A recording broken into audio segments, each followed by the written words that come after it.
Tonight, Washington is on the brink of chaos. The U.S. government shutdown crisis has entered a dangerous new phase, and the latest Senate vote might be the turning point millions of Americans have been waiting for. After days of high-stakes negotiations and late-night arguments, the Senate has voted 60-40 to move forward with a temporary funding bill, a crucial step toward ending the shutdown that's been strangling federal operations for weeks.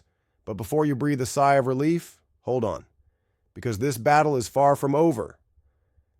The New Deal, pushed through with bipartisan support, aims to keep federal agencies open for at least 45 more days while lawmakers hammer out a long-term budget. Sounds like progress, right? But the catch is, it still has to survive the most unpredictable obstacle in Washington, the House of Representatives. If House leaders reject the plan, hundreds of thousands of federal workers will remain unpaid. Air traffic controllers, TSA agents, food inspectors, and even military families are already feeling the pain, and every hour counts. For many Americans, this isn't a political game. It's survival. Workers are missing paychecks. Veterans are waiting for benefits. Food assistance programs are hanging by a thread. Every day that passes without a deal means more families fall behind on rent, more businesses lose contracts, and more pressure mounts on a fragile economy. Economists warn that if the shutdown drags on much longer, the ripple effects could hit everyone, from Wall Street to Main Street. Behind the scenes, the political chess game is fierce. Republicans are divided, some demanding deep spending cuts, others calling for compromise to protect defense and veterans' budgets. Democrats say enough is enough, insisting the fight over ideology is punishing ordinary Americans. This narrow Senate victory shows that cracks are forming. But can both sides really find common ground before the nation runs out of patience?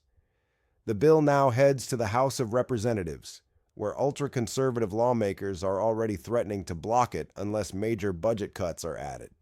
If they refuse, the U.S. faces another shutdown standoff, potentially deeper, longer, and more damaging than the last. And make no mistake, this isn't just political theater. If funding isn't secured soon, the U.S. government could see partial closures in agencies that protect your food, your flights, and your finances. So what does all this mean for you? A delayed paycheck for one federal employee can mean delayed services for millions. A single funding bill in Congress can determine whether your local post office stays open or your tax refund gets delayed. This isn't just about Washington gridlock. It's about real lives, real families, and real consequences. As we speak, negotiations are happening behind closed doors. The question is, will Congress act before the damage becomes irreversible? Or will America once again find itself paying the price for political gamesmanship? The next 48 hours could decide everything. Stay tuned, because this story is changing by the hour. We'll bring you every update, every vote, and every behind-the-scenes twist. If you want the facts, not the spin, hit subscribe, tap the bell, and stay with us right here on Global Current News.